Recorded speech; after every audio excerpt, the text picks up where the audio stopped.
tell us a little bit more about this project? Hello, nice meeting you all and nice being here.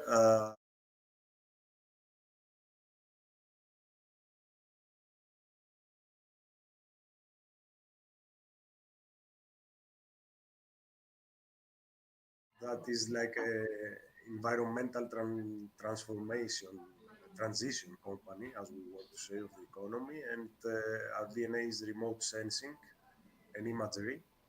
And Geosense, a company from Thessaloniki with more than 25 of experience, 20 years of experience in drones and drone services.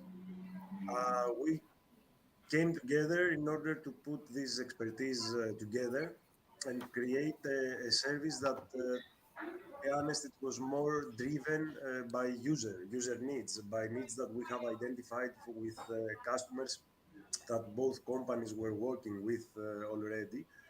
And they needed a service that could be like, let's say, flexible in order to monitor air quality and easy to respond also in crisis. So the goal initially was to use our expertise in imagery and remote sensing and the ability that drones give you and create and make air quality measurements by attaching to the proper sensor cameras at first in a drone. It has grown, I would like to say, to be much more. It is already a service, but we have seen during the project a huge need for the service, and and that the collaboration of drones with remote sensing can the results can I can say can be limitless. The applications can be limitless.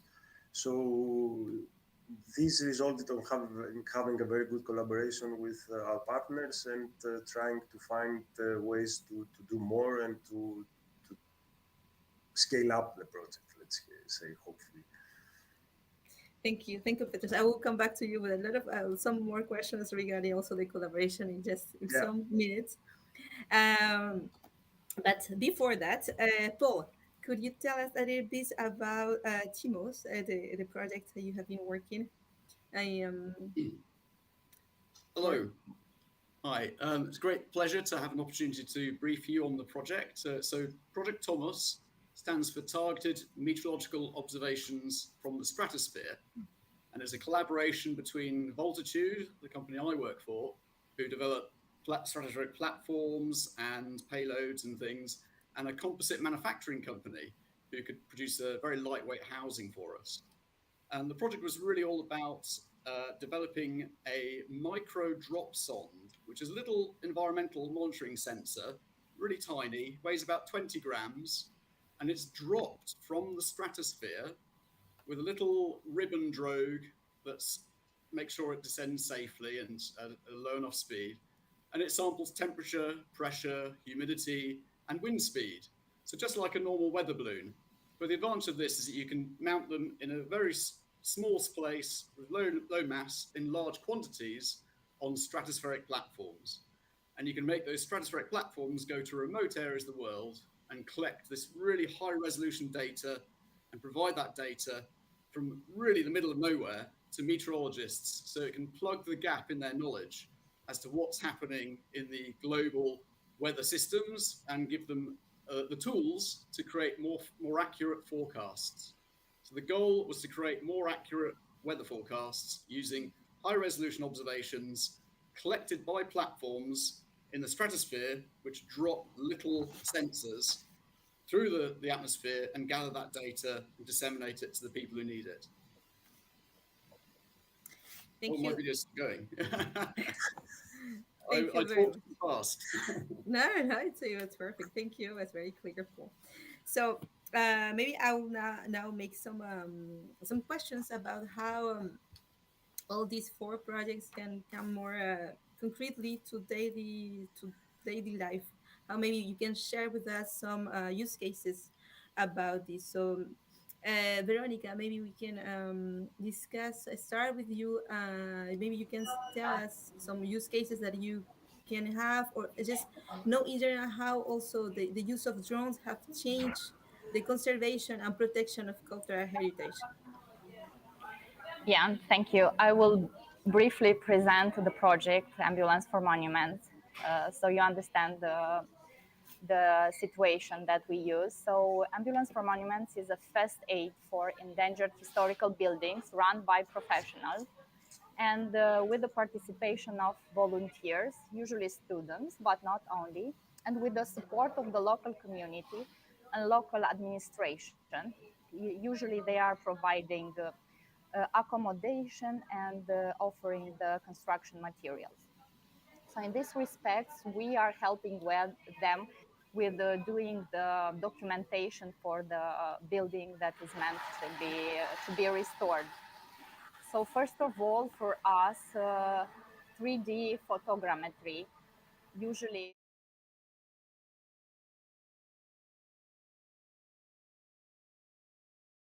to do the interior of the buildings with the drones because the walls are usually thick. So we combine the drones also with terrestrial lidar for more accurate data from the inside to have a very exact 3D model of the building. And okay, so this is just the model of the building. The second would be the evaluation and monitoring of the building in the areas that we don't have access by, so it's not accessible, easy accessible. So we can document the pathology and damages in a very easy and sustainable way.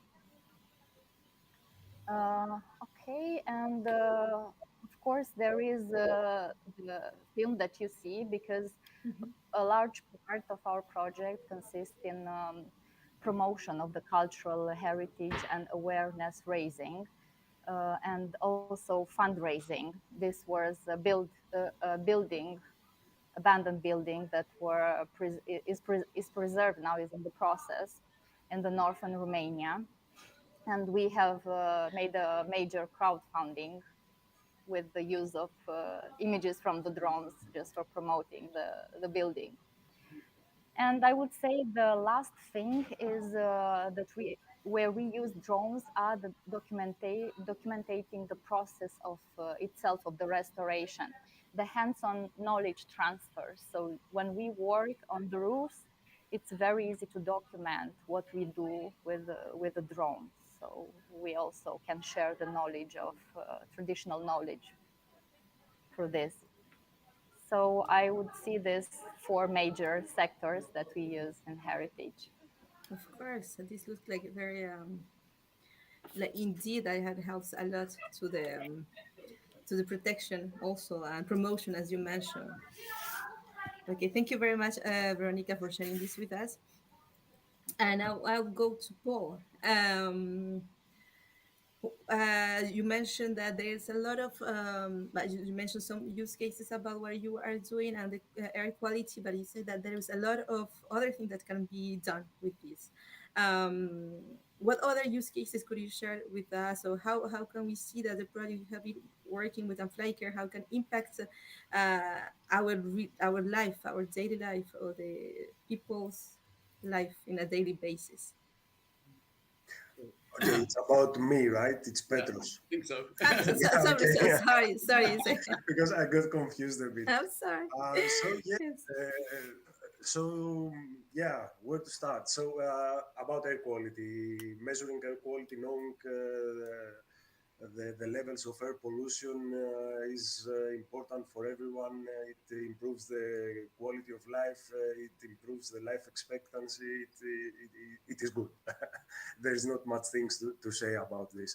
About emission sources, though, emission sources, it's something that maybe I neglect to mention before, and that also Flyker helps a lot in order to identify and monitor them, is the only way that you can act. Because like measuring air quality, just, it's like, okay, putting a thermometer, you know that you have a problem and you measure the level of the problem. But in order to treat that problem, you need to find the source of the problem. So to do so, you need to find the emission source. So with a drone, you have a mobile unit. So a drone with a sensor, let's say, can take the place of hundreds of spots, let's say, of measurements. A drone with a camera can take the place of thousands of spots, hundreds of spots, thousands of spots, with more or less the same costs. Let's say it's an improvement in the methodology. So by doing so, we know where to act. At the same time, what is very important and what was the initial need for Flycare is the price, is the budget. You know that there are big cities or very engaged cities or industries that are supposed to or doing it because they want to, that have the budget and have the ability to have like a lot of sensors to do measurements, to have like the infrastructure or the human resources. At the same time, small and medium cities and small and medium industries lack this ability and the budget. So, with a flexible and mobile service like Flycare, you can create methodologies in order, okay, to some extent provide the service of monitoring of emissions detection, identification, and monitoring, or find the best way to start with an initial budget, the best spot to start acting, start measuring, and then go on. So it is a service that gives like people, businesses, and officials the ability to start acting at least. Then, if we go to crisis management and urban fire or something like this that happens not as rarely as we want it, it happens often. Mm-hmm. Yeah, also it can be a very good response system. This is also one of the options that we want to further develop as an example. And just quickly, for the last one of the demonstrations and the pilot projects that were done was chosen to be in the city of Kavala, near Thessaloniki, that is the headquarters of the partner company Geoscience, because, for example, Kavala is a city of 70,000 people that faces air pollution. They know they have problems. People complain about this because they have a port that during the summer it is a lot of traffic, even with big cruise ships, and they have a very nearby industry activity. And we were able to identify these problems because up to now there was no equipment to do so, and also to make first conclusions about how to act and what is the best way for further monitoring. Mm-hmm. Thank you. Thank you, Petros. This is very interesting. I'll go on with Alexis. You are the only, as you mentioned, you are the only project of the fourth of us that you made feasibility projects. All the Yes. other we were they were working on demonstration projects, but you were on the feasibility part. So what will be next for you now? It, Well, you shared a little bit of the outcome, but what can you tell us that what will be next for Bayer now? it's a really good question, Gisela. So we took the data and we've taken the learnings from this, and we're looking for extra funding now to actually go up from TRL 5 up to TRL 7 or 8 or whatever we can do, but over taking the methodology, which is a completely novel way to measure something. So you don't need to identify each feature, you can measure it by understanding the difference, if that makes sense, rather than understanding each feature and looking and doing that in a traditional methodology. So we use that, and we're looking for funding as it goes at the moment. But we're also in parallel to that, BioCap, which is one of the partners that we're working with, they've been doing a whole load of amazing work on the ground using traditional methods so that we have a baseline to then compare against. So there's a big project that we're doing at the Sulham Estate near Reading in the United Kingdom. And that project is transforming huge amounts of farmland and also non-used sort of scrubland into species-rich meadows. So there'll be an increased potential outcome of 78 hectares of species-rich meadow. There'll be an increase of 11 hectares of scrubland. Alongside that, an increase of 40 hectares of woodland, and also 2 hectares of wetlands and water features, as well as hedgerows and other things. But the whole thing will be a really interesting project to follow over the next few years, but also to show how small flying objects can also really help people on the ground and the local community, because there's a lot of interaction between the local community and then being able to access that land and use it for recreational purposes, or to do training on or teaching on for scouts and lots of different commercial sort of community-led initiatives that are working alongside the owners of the grassland. And obviously, to get the sort of credits from the UK government, you need to be able to measure this stuff. And that's where we come in. And that's hopefully in the next few years, we can actually properly start measuring over scale the improvements, or not, and that's something that's going to be incredibly important for the world. I'm going to end on a great sort of quote from the United Nations, which is, from each ecosystem-based approach to climate change and or nature-based solutions to climate. So for everything, including health issues, food, water security, and even sustainable livelihoods, biodiversity is the foundation upon which we can build back better. And that's so true. If we get biodiversity right, we've solved a lot of other problems. And that will help with pollution and also all the other stuff that everyone else is doing here. I really do believe that. Thank you, Alexis. That's a really nice quotation. And just to finish this first round, of questions, Paul. Now, what other use cases maybe you can share with us regarding? I know that the project was about the global weather forecast, but do you see other perspective for that can impact actually concretely our lives? Yes, certainly. So the original concept was all about getting really high resolution data from places like the middle of the oceans where there are no other sources of high quality sensor. I mean, spacecraft fill the gap a bit. They've got really great horizontal coverage, but they don't have the really fine vertical resolution which meteorologists need to produce a really accurate forecast. And through the UFO project, we were able to engage in the data end users to identify priority use cases. And they ranged from the tropical storm season in the Atlantic, where we are embarking next year on a project to launch balloons which take our dropsondes across the Atlantic and drop them into growing and intensifying tropical storms.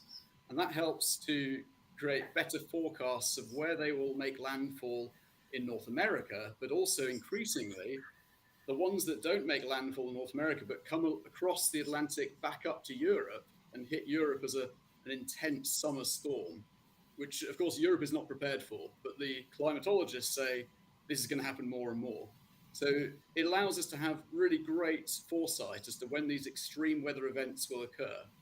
And another scenario, which is particularly of relevance to Europe, is to fill in the gaps over the polar region in wintertime when it's always dark and there's very few sensors except for spacecraft going overhead. But to get fine resolution in the stratosphere and the troposphere allows meteorologists to do really much more accurate forecasts. And that's really where a lot of European weather comes from in the winter period, is what's going on in the Arctic. And there's increasingly, I'll drop some buzzwords in there, but phenomenon like sudden stratospheric warming is a phenomenon where suddenly the winters that we know and love are greatly changed by an effect up in the polar region, which again is becoming more prevalent because of climate change, and it causes very cold air to come to locations where cold air is not normally experienced, and it moves warm air to areas where it should be cold.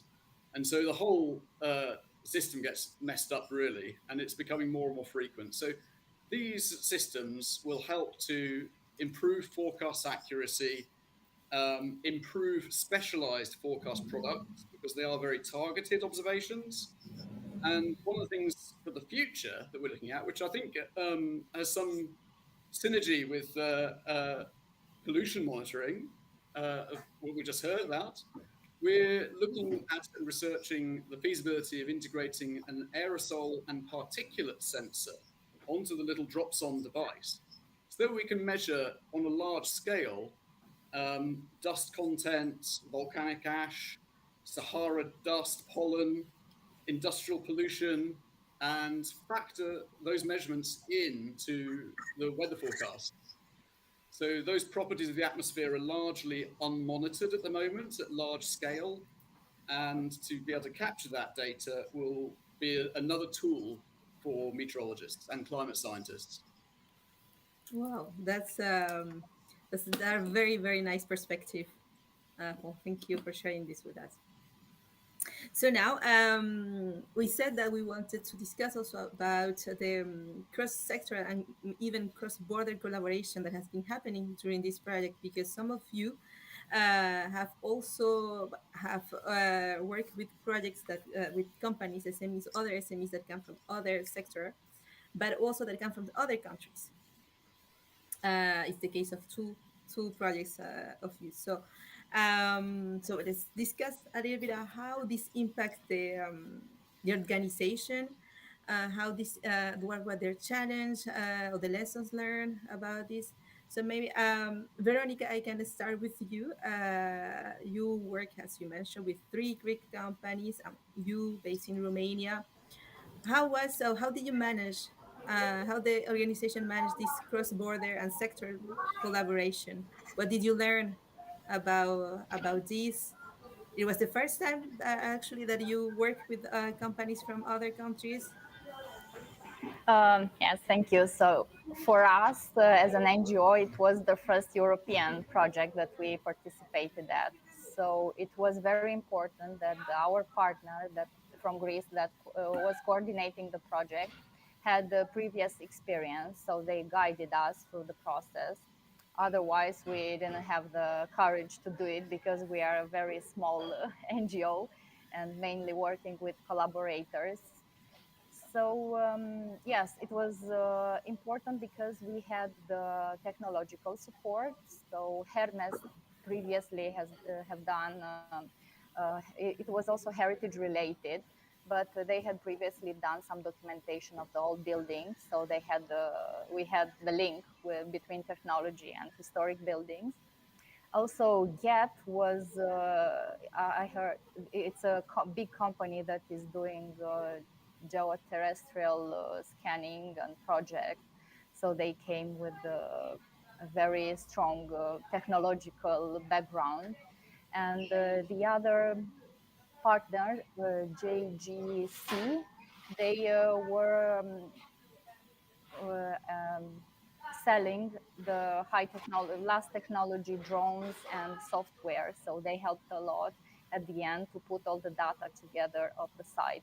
So we found the right software to really do the 3D scanning and have a very accurate data. Also, we from our 3D we can measure the length of each building. And the benefits of the project would be that we have one person from our team trained with the new methodologies that we haven't used before. And also we have two drones that we will further use. So, and I would mention another, let's say, successful story because our project was visited during an intervention by the National Geographic footage about Romania. And later they asked us to send them the final footages with the drones. So we have used the drones that we had from the project to send them the final footages. It's, That's nice. yeah.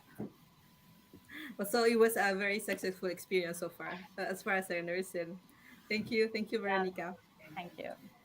Petros, you were more or less in the same scenario. You also work with another company from another sector and another country. What could you share with us? How was the experience? What did you learn? Still learning. Mhm. Always. Yes. So for us, it was also, I would say, if not the first, let's say one of the first cross-border collaborative projects that we did. However, Voltar is, as I said, is a startup based in Toulouse. We have people and offices in Nantes. I am Greek. I'm based in Berlin, and our partner was from Greece. So we have in very high esteemed, let's say, the need for cross-border collaboration.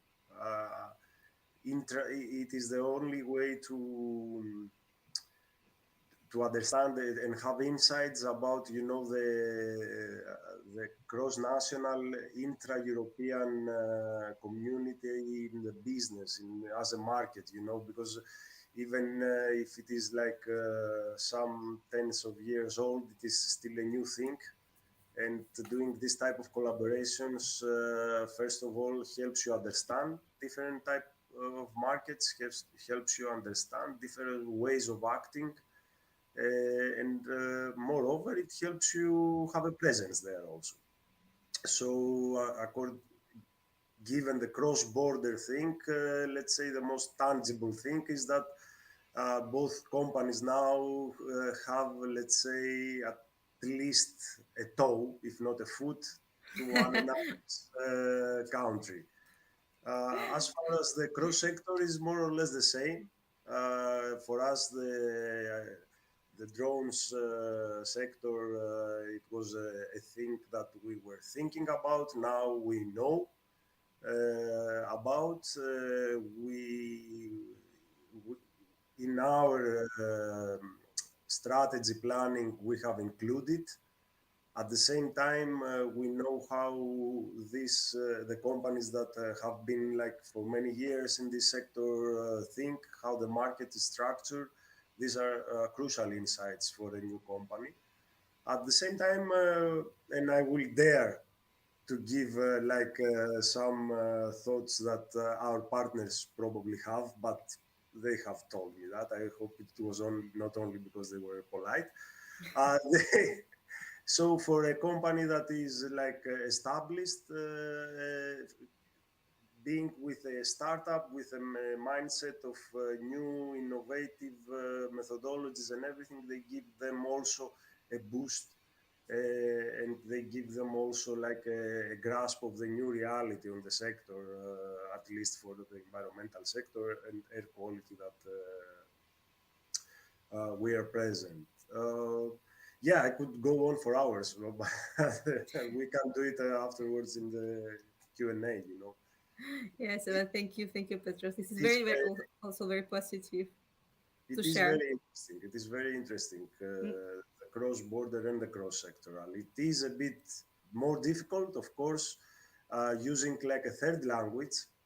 You know, we use English. It's French, Greece. You know, it's a third language to collaborate. It is always can be frustrating, can be difficult, but it is something that we need to start and working on it, especially for a company that the goal is to grow. This will is, is something that must be done. I totally agree with you, Petros. This is necessary. Alexis, in your case, it was you were two UK partners, so it was not cross border collaboration, but you anyhow you have some cross sector collaboration. How was your experience? The challenges, or how was what did you learn about this new collaboration? It's a really interesting question because, as you said, we didn't do sort of cross-border. We worked with local people. So BioCap is a charity, and the reason we did the project was because BioCap is trying to help the local area. So that's Berkshire, round sort of Reading area, to try and increase biodiversity and trying to help with the UK government's large plans. But the learning that I got as being sort of a data geek and not being an ecologist, and I don't have green fingers, is that there are a lot of it was very interesting watching how the ecologists do their surveys, and they literally go and walk in a field. It's an amazing job. They walk in a field and they look at flowers and plants in the sun, and they sit around and they count stuff, and it's an amazing thing to watch. And it's amazing. It's very, very relaxing and lovely to see. But also their knowledge was mind blowing. The detail of the even things like buttercups. I don't know if you have them around, but they're sort of yellow little yellow flowers that we have in the UK a lot on chalklands. There, I didn't realise this, but there are loads of different varieties. So it's just an amazing learning experience on the depth of knowledge needed to solve a problem. And then what I found quite interesting was working with these ecologists and working with people and actually trying to break down how you can get computers and automate systems like this. If you try and or just automate the manual system, it doesn't work. Well, that's what we found, is that it didn't work. So we had to come up with a new way of doing it to enable the feasibility to take place, and a new way of measuring that still solved the problem, which was measuring difference, because that's what we were doing. We were measuring difference, but not doing it by understanding what each individual part was. So we were measuring the different difference, not feature extraction, which is where we got to, which was trying to explain that to an ecologist was quite interesting. And I guess the other thing that we learned from that was that their skill set is incredibly useful, and we couldn't have done this project without them. But it doesn't mean that they will not have jobs in the future. What it means is their job will slightly change. So they'll be there to use around the QA process and around making sure the systems work and all the other things. But it will enable that scalability which is needed to do such massive surveys, whilst at the moment there just aren't the amount of trained people to do the work that's needed. So that's why, projects like UFO and small flying objects are needed. Thank you, Alexis. That's amazing. Thank you for sharing that with us. And Paul, what about you? It was the same case scenario as Alexis, as it was not a cross-border project, but also both based on the UK. What are you feeling? What can you share with us about the lessons learned or the challenges about this experience? Yes, yeah. So, a small admission, we came very late to the UFO challenge, and we wanted to be a three-party collaboration, but unfortunately, we weren't able in time to get our third party in. But fortunately, we were able to conduct the project, and it still allowed us to create bridges with way more organizations and institutions than we ever considered possible. So it's been a really great way to open doors, to say that you are working on a grant funded project that's sourced from the European Union. And that allowed us so many doors to open across Europe. And that allowed us to talk to meteorologists from all over Europe and to start to explore regional use cases and better understand the requirements, to get them in early, to ensure that the product became useful from the word go. And so that was the thing that was really powerful, was the impact of a project funded in this way had in terms of allowing a really great environment to approach large organizations that would eventually benefit from this technology. I don't think it would have been possible if we had approached them as a private company without the UFO funding. So that was the sort of big takeaway about the collaboration. And it wasn't just our immediate formal collaboration, but the ability to informally collaborate with so many other organizations. Yeah, I think that's what was one of the objectives behind everything. Thank you, Paul. I'll go through the last round of questions.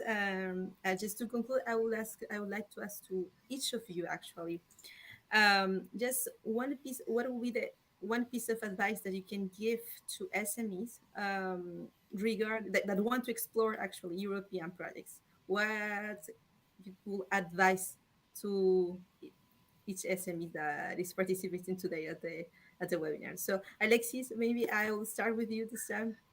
What will be the one thing or the one piece of advice that you can say?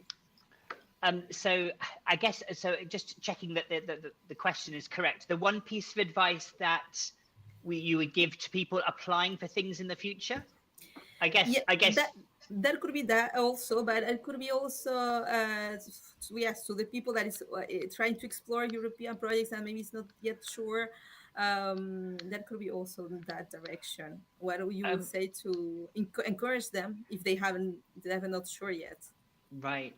I would say just keep applying. So it's a numbers game. So just keep apply different things and learn from. So the feedback from different applications, if you get feedback, learn from it and treat the journey as a learning experience. And it helps develop the business model and the what you're doing and also what people are interested in and what people are funding. So my one piece of advice, don't stop, keep trying.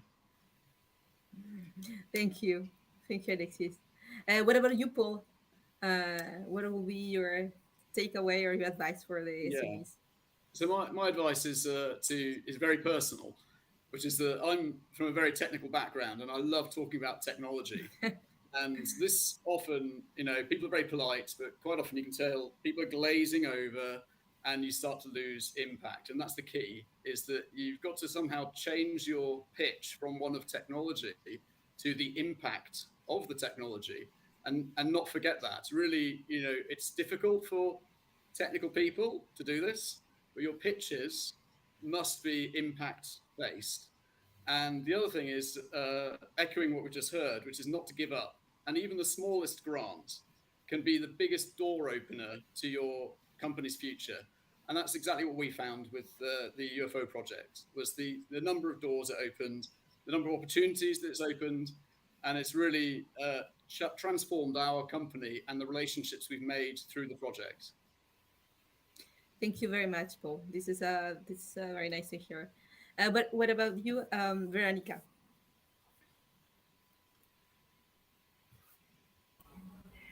So first of all, I would say to get a partner that has previous experience with European funds. It was very important for us. And I think we were very precaution at the beginning when we were asked to get to be in the project. So they have found us after we have won a European Heritage Award, and we didn't know previously our partners, so it was our first collaboration by any means. But it was a very fruitful collaboration cross-sector with also cross borders, and I highly recommend to get out of your bubble and just look from the outside to your area. Yeah. Thank you, Veronica. And Petros, what about you? Yeah, of course, I don't have many things to add. All of the above Yes. should be the correct answer. Just a note that, yeah, getting out of the bubble can, as Veronica said, can be tricky and difficult, but it's very important. And trust, like, go for it, even if you don't have to know your partner like for decades before. Sometimes you need to act quickly. It's a very fast ecosystem. Thank you. Thank you very much, Petros. Thank you very much to the four of you because you have said a lot of very interesting questions. I think what we have learned a lot about what happened in your projects, what happened. Actually, each of you is a history, it's takeaway for every company or every other SME that can be watching. Just to mention that I think we will be meeting on the showcase event in London, so we will see each other in person there, so it'll be very nice. I don't know. Now I give the floor to Paula. I don't know if there are some questions for the audience. Yes. Hello. So we have one question from the audience, and I think it's more directed to you, Gisela. Will it Yes. be any other UFO open call for collaborative projects this year? Regarding UFO, that's the Yes, if UFO will have any other open call. Unfortunately, no.